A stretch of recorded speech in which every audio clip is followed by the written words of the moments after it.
Berbagai fenomena alam, peristiwa unik, menarik, hingga tragedi terjadi selama sepekan ini. Rangkaian peristiwa tersebut kami rangkum dalam segmen On This Week malam ini.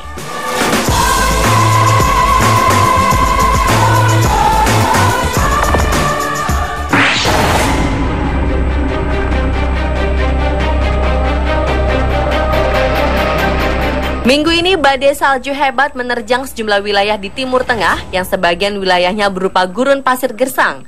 Salju memaksa penutupan seluruh jalan menuju dan keluar dari Yerusalem. Padang pasir Israel pun tertutup lapisan salju.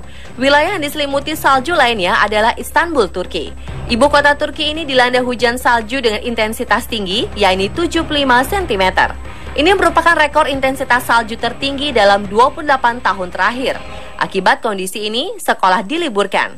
Untuk menanggulangi penumpukan salju di jalan, pemerintah kota mengerahkan tim untuk membersihkan gumpalan putih tersebut. Mereka menggunakan sekitar 18.000 ton garam dan 926 bahan kimia untuk mengatasi salju agar jalan bisa dilintasi publik. Kawasan Lebanon pun demikian. Bandara terpaksa ditutup karena adanya badai salju dengan kecepatan angin yang tinggi 900 km per jam. Selain itu, aliran listrik di sejumlah tempat pun dipadamkan.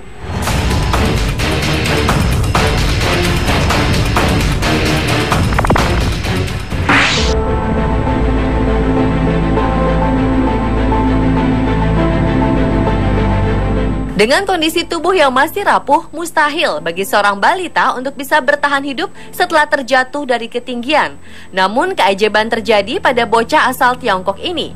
Sebuah video yang tampak diambil dari rekaman kamera CCTV ini memperlihatkan seorang balita yang terjatuh dari lantai 3 sebuah gedung di Kunming, ibu kota provinsi Yunnan, Tiongkok. Tubuh bocah berusia 3 tahun ini menimpa mobil yang tengah parkir di bawahnya.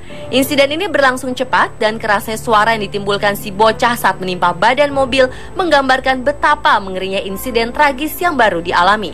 Tubuh anak ini pun terlempar ke trotoar. Ia sempat tak bergerak, namun keajaiban datang. Ketika tanpa diduga, si bocah bergerak dan mencoba untuk bangun. Hanya saja ia tampak kehilangan keseimbangan dan sempat terjatuh sekali lagi. Meskipun demikian, ia selamat dan akhirnya bisa bangkit serta berjalan.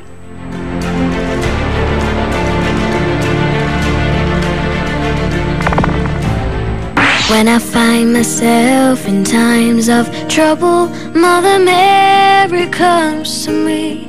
Wanita bernama Sally Gole sama sekali tak menyangka jika pada Valentine tahun ini ia masih mendapat hadiah dari sang suami.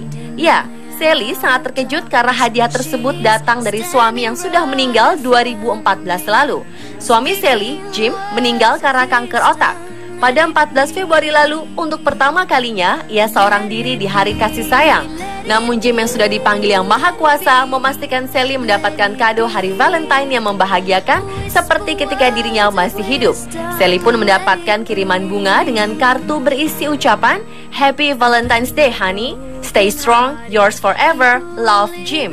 Ia pun tak kuasa meneteskan air mata ketika membacanya. Rupanya Jim sudah mendatangi sebuah toko bunga sebelum ia meninggal dan mengatur pengiriman bunga di hari Valentine.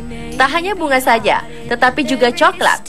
Sally sangat bahagia sekaligus terharu karena sebelumnya ia berpikir kejadian romantis seperti ini hanya ada di film-film saja.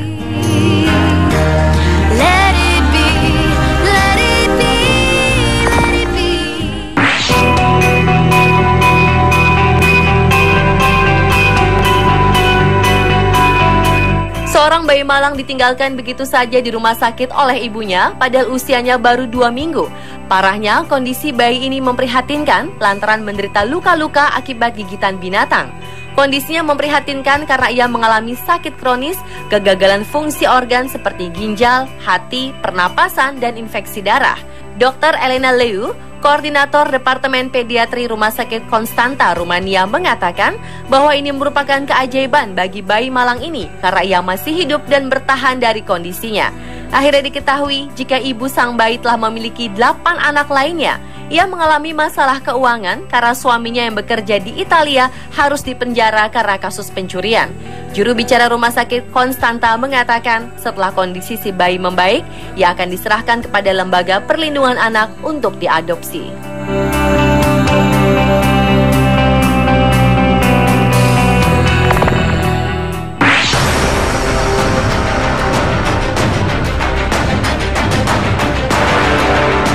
Topan tropis Marcia menerjang wilayah Queensland pada 20 Februari kemarin dengan angin dahsyat yang mampu merusak rumah, menumbangkan pohon, dan memutus kabel listrik. Beberapa jam kemudian, topan tropis Lem melanda wilayah Northern Territory hingga memicu kerusakan parah di wilayah terpencil Elcho Island yang dihuni warga aborigin.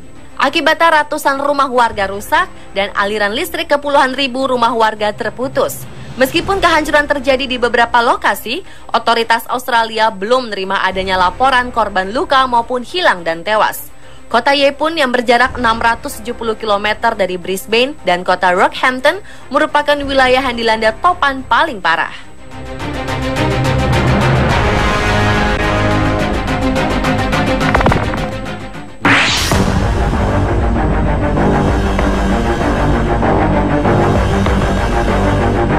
Ribuan penumpang Lion Air berbagai tujuan mengamuk di Terminal 1 dan 3 Bandara Soekarno-Hatta pada Kamis lalu. Mereka ditelantarkan hingga belasan jam tanpa ada kepastian kapan terbang. Bahkan penyebab keterlambatan pun masih misterius. Karena emosi, penumpang sempat memblokir akses ke boarding lounge di Terminal 3. Di tengah emosi penumpang dan tidak adanya kompensasi makanan dari pihak maskapai, seorang petugas Lion Air pun sempat disandera penumpang. Penumpang terlantar tanpa ada kepastian dari pihak maskapai. Peristiwa memalukan ini juga mengacaukan rencana perjalanan penumpangnya. Dikabarkan ada calon pengantin yang terancam gagal menikah akibat delay ini. Seorang ibu juga terpaksa menunda pernikahan anaknya karena dirinya masih terlantar di Bandara Sultan Iskandar Muda. Yang lebih aneh lagi, pemerintah seolah menutup mata atas kasus memalukan yang dibuat oleh maskapai berlambang singa ini. Hal ini terlihat kontras dengan sikap pemerintah saat mengatasi masalah AirAsia, di mana Pak Menteri Jonan terlihat sangat tegas dan galak ketika menemukan kesalahan dari pihak AirAsia. Kejadian ini semakin mempersuram wajah transportasi udara Indonesia sekaligus mempermalukan Indonesia di mata internasional karena tak sedikit turis asing yang menjadi korbannya.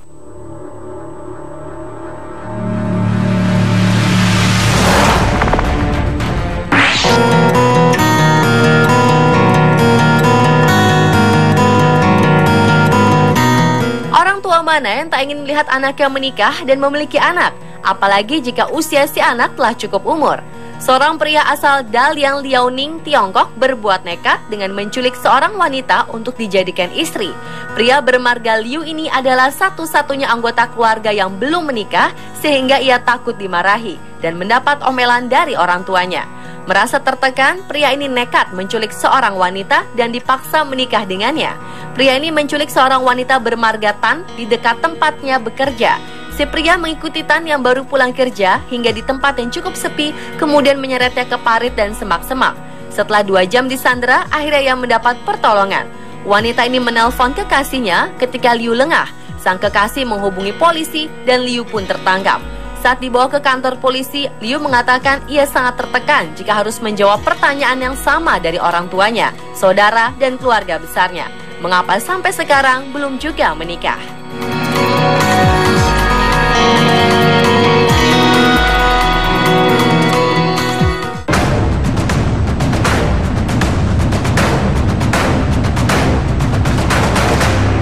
Dua produk obat oleh perusahaan farmasi Kalbe Farma ditarik setelah 2 kasus pasien meninggal di Rumah Sakit Siloam, Tangerang. Keduanya meninggal setelah mendapat suntikan dari salah satu obat yang ditarik. Kini Badan POM dan Kementerian Kesehatan tengah melakukan investigasi. 2 pasien itu meninggal setelah mendapat suntikan Buvanespinal. Salah satu merupakan kasus obgyn atau kehamilan dan kandungan, sedangkan satu kasus lainnya merupakan kasus urologi. Pasien diketahui mengalami gatal dan kejang setelah penyuntikan obat anestesi atau bius tersebut. Sempat mendapatkan perawatan intensif, namun keduanya meninggal kurang dari 24 jam. Ada indikasi obat tersebut tertukar isinya dengan obat lain.